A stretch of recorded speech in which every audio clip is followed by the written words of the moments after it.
Você conhece o projeto de prosperidade comum do Partido Comunista Chinês?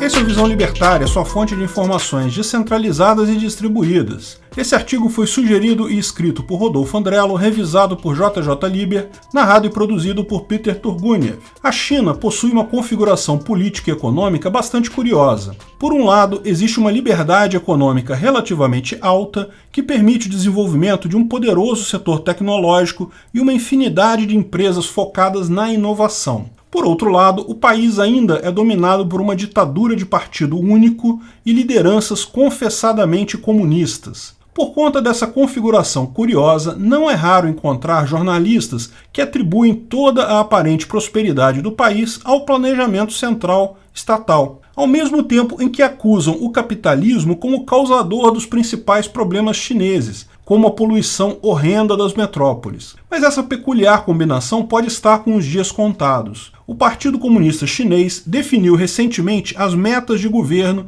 que guiarão o país pelos próximos anos, que foram determinadas no sentido de reencaminhar a China para um perfil mais tradicional de socialismo, também chamado socialismo raiz. Um exemplo desse socialismo raiz é a política chinesa contra representações afeminadas nos setores como televisão e videogames. Esses investimentos na masculinidade chinesa vêm também na esteira da decisão estatal de promover um maior número de filhos para cada família, em contraposição à própria política antiga do filho único, que foi regra determinada pelo partido nas últimas décadas. Tais fatos nem chegam a ser novidade, porém, provavelmente muito pouca gente se deu conta que as mudanças implementadas pelo Partido Comunista fazem parte de um plano muito maior, chamado Estratégia para a Prosperidade Comum. Esse plano de Xi Jinping foi anunciado como sendo uma estratégia que engloba a vida material e espiritual de cada chinês,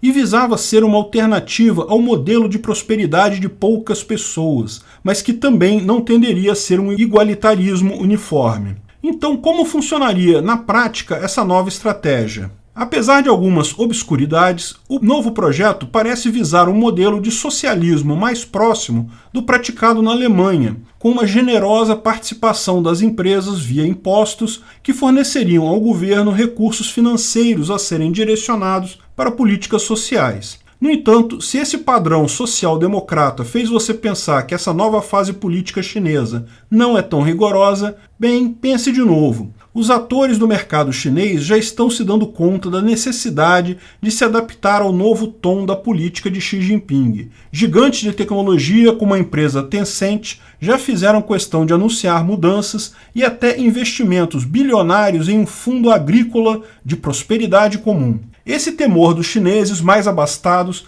é bastante justificado, principalmente pela perseguição que o Partido Comunista vem promovendo recentemente contra empresários não alinhados ao governo, como foi o caso de Jack Ma. Os mais inclinados para teorias de justiça social certamente verão nisso um avanço, já que de uma forma simplista, essa mudança de política chinesa poderia indicar que a economia continuaria a funcionar normalmente, ainda com a vantagem de que agora os frutos não seriam apropriados exclusivamente pelos magnatas da tecnologia, mas sim distribuídos pelo governo entre os mais pobres. Todavia, como sempre acontece, essa engenharia social traz consigo efeitos que não são imediatamente perceptíveis para o socialista padrão. Por exemplo, digamos que determinada empresa está prosperando e pode conseguir uma fatia maior do mercado. Porém, antes de se dar ao luxo de expandir suas operações, o empresário precisará ponderar se essa decisão entra em rota de colisão com algum objetivo do PCC.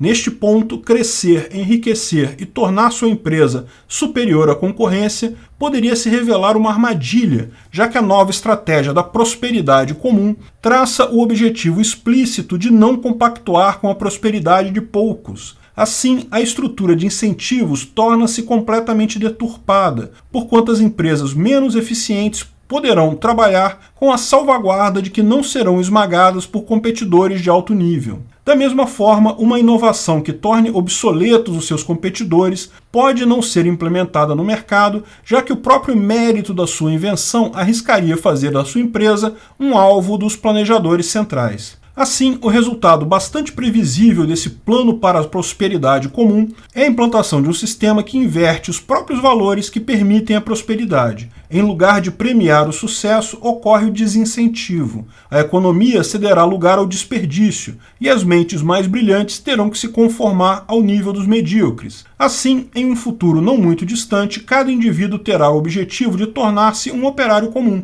realizando tarefas comuns sem correr o risco de sobressair aos demais. Uma política que ilustra bem esse ponto veio da proibição de cursos e tutorias pedagógicas privadas, o que mostra um grande empenho dos governantes chineses em uniformizar a formação e o pensamento das novas gerações, independente de custos econômicos que essa ambição exija. Todas as transformações na política nacional trazem imensos questionamentos. De fato, quem viu a China sair de um estado claramente atrasado e prosperar com a abertura de mercado promovida por Deng Xiaoping poderia facilmente questionar o porquê da China decidir pela marcha ré e abandonar tudo de melhor que conseguiu nas últimas décadas. Ora, verdade seja dita, atualmente a China pode realmente se gabar de ter a segunda maior economia do mundo e seus partidários mais entusiastas sempre propagandeiam que, muito em breve, a China passará aos Estados Unidos e conquistará a liderança mundial. Mas se o cenário era tão favorável para o governo chinês, então por que justamente agora Xi Jinping resolveu tomar uma direção completamente diferente,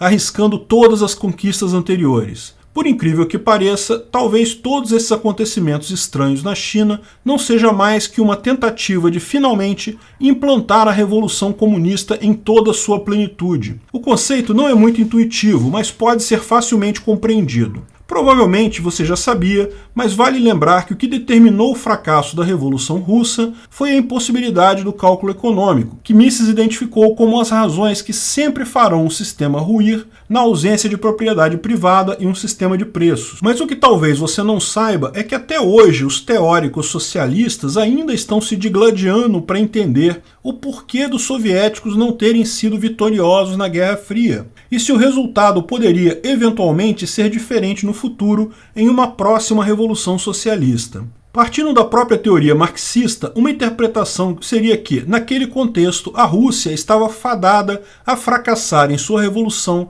porque o país não tinha passado de fato pela fase capitalista. Marx afirmava que o motor da história leva os acontecimentos através das inúmeras fases produtivas diferentes, dentre as quais o feudalismo, o capitalismo e o socialismo. Então, como na Rússia a economia estava estabelecida pela servidão, operando quase exclusivamente na produção rural, numa configuração que poderíamos chamar de modelo feudal de produção, a questão era que a Rússia precisaria de um capitalismo já maduro para só então partir para a fase histórica do socialismo, da revolta do proletariado. Assim, por constatar a própria falta de desenvolvimento capitalista na Rússia em 1917, foi o próprio Partido Comunista quem tomou a iniciativa de modernizar o país, teoricamente pulando uma das fases do materialismo histórico. Bem, tenha em mente que o quadro apresentado aqui é um mero recorte, apenas com o intuito de permitir a compreensão do pensamento marxista e ilustrar de que maneira eles tentam interpretar o fracasso soviético. De toda forma, o experimento soviético falhou, como bem sabemos, e seu legado foi monstruoso.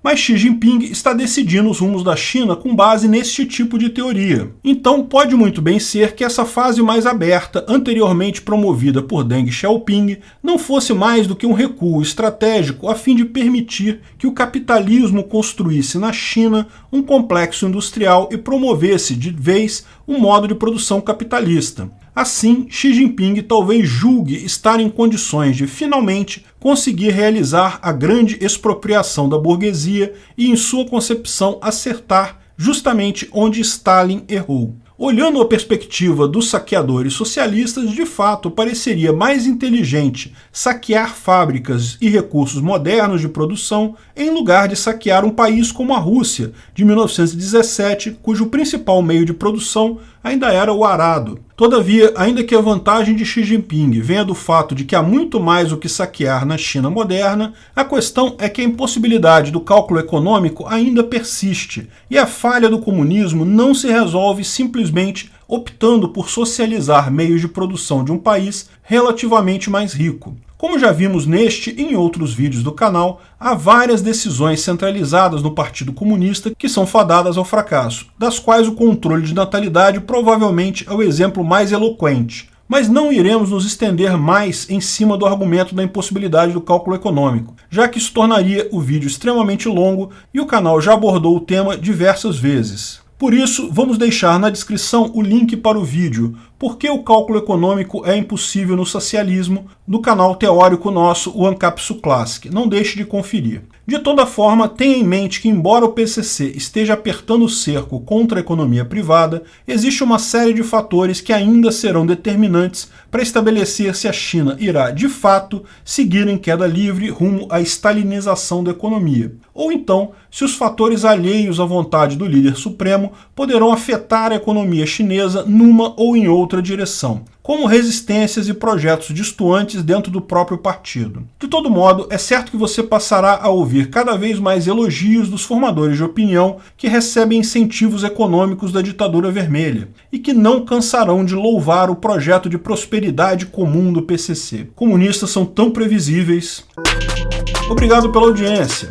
Esse vídeo foi um oferecimento de armataweb.com, cloud e serviços de data center, 100% de compromisso com a satisfação e privacidade dos clientes. Aceitamos Bitcoin, veja o link na descrição do vídeo. Se você gostou desse vídeo, clique no like e compartilhe ele em suas redes sociais. Se inscreva no canal para nos ajudar, clicando no botão vermelho abaixo. Se quiser ser avisado de novos vídeos, clique no sininho ao lado. Se você quiser comprar camisas e outros itens do Visão Libertária, veja nossos itens no site Pimenta no Café, pimentanocafé.com.br/Visão Libertária, tudo junto sem acento, ou clique no link da descrição.